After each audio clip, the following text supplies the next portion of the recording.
One thing I'd like to actually shift over to, Carly, was just maybe a little bit about how the Queer Sober Social organization really came about.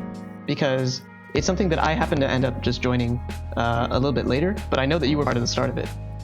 I was. So my two good friends, Holly and Phoebe, and I all met. We were part of a different sober women's group.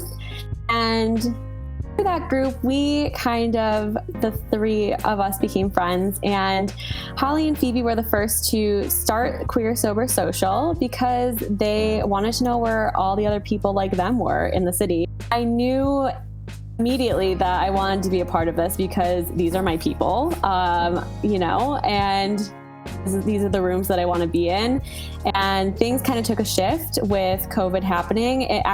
There was the third event planned the week that everything shut down. I remember that. So yes, we had to shift things to the online format, and we've just continued to stay online since then, having weekly Queer Sober Social events over Zoom. And, we've been doing that for the past 6 months, weekly, every week. So just being a staple for queer and sober people. And because it's online, anybody and everyone can join from all over the world, all over the States. So it's been really, really fun and such a privilege to have stepped up and be moderating the group every week. And we have really formed this beautiful community that was really unexpected when this all started to go down at the beginning of this year with COVID. So I like to say that the Queer Sober Social group has been my longest lasting relationship and my healthiest relationship throughout this whole pandemic.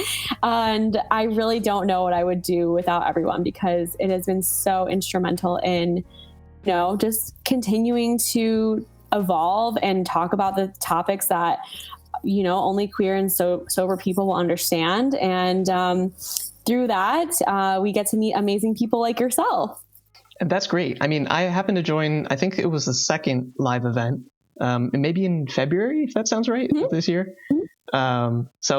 Yes, in case you are not aware, because we stream 4 to 5:30, that is in Central Time. We are in Chicago, and February is very cold, no matter what year.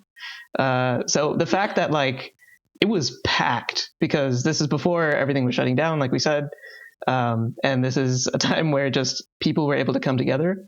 I don't remember, you guys booked an art studio or something like that, right? There was a popcorn machine. There was so much that you guys had put in together, and the fact that we filled that place pretty much for the entire night. I remember when everybody was leaving, when we had to shut down, it was still pretty full.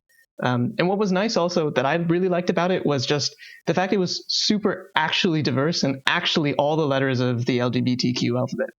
You will find people who identify all over the spectrum, which is great, because a lot of times, at least me personally, when I've attended a lot of queer events or LGBT type events, it tends to be a little bit more focused either on gay men, or it'll tend to be all women, or it'll just kind of be something that's open to everybody, but not everybody really shows up. And that's what I really, really like about this, is that everybody does show up, and it is a place for everybody.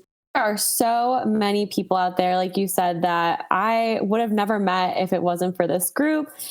Over the past few months that we've been really getting to know each other, these meetups that we have, even though they're virtual, they are very intimate. They are very vulnerable. We are talking about hard-hitting, real stuff. And I love it. It's so fun. I feel like I'm really meeting who I'm supposed to be meeting, my chosen family that I've always dreamed of having. I always would wonder, who are these people, and where are they finding their people that they get along with, that are in their lives, that are supporting them, ride or dies, where are they at? And it's through this group that I know that I've already found so many great people that I will be friends with for the rest of my life.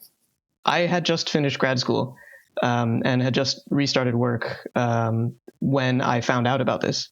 And when I was kind of looking at it, I was feeling really burnt out from just the queer community generally, because every single event that I went to was at a bar, or every single event that I went to was just just for guys or something like that, or only guys ended up showing up. And so I was yeah, I mean, cool. It's great. We have a space that's really important. But what I was trying to look for was something more. And then showing up to that event in February and seeing like 100 something people, not all of whom I'm sure would identify as sober. Like maybe they just weren't drinking for that day. Maybe they just weren't drinking just for that event or something, or they were doing like a sober February or sober January or whatever. But the fact is that like people were looking for a place. I also think too that in the recovery community, like, yes, like it's great. Like I needed a lot of resources and support in the beginning, but like once you are off and going and being sober is the norm, like you kind of need a break from the recovery spaces and just being so entrenched in talking about recovery, talking about not drinking. Like there is more to life after you get sober. And like, it's really exciting to talk about the new things that are going on. And like, maybe it doesn't have to relate back to like the fact that you stopped drinking. Like, yes, it's amazing. Like save your damn life, like do it. But there's like, then great things start to happen after that. And it's like, it's a little hard to go into recovery spaces and share that stuff. So we love to talk about the wins. We love to talk about like what's on the horizon, the new great ideas that everyone has, and just kind of like, it's just a refreshing atmosphere to be able to just show up and know that everybody has this common thread. Like we already have so much in common, just knowing that we're in this group, in this room, because we're interested in being sober for this evening and we identify somehow in the LGBT community.